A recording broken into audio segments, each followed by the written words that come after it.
കഥയിലെ രാജകുമാരിയും ഗോപകുമാരനും ഒന്നാവാൻ പുഴയിലെ പൊന്നോളങ്ങളിൽ അവരൊഴുക്കി ദീപങ്ങൾ.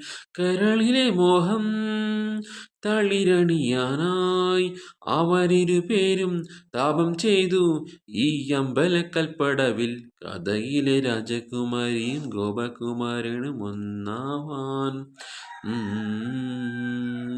ശ്രീലകം വാഴുന്ന ദേവി, പ്രാണമന്ത്രമുണർത്തുന്ന ദേവി, തപസിരിക്കും സ്നേഹമനസ്സുകൾക്കാശ്വാസമേകി.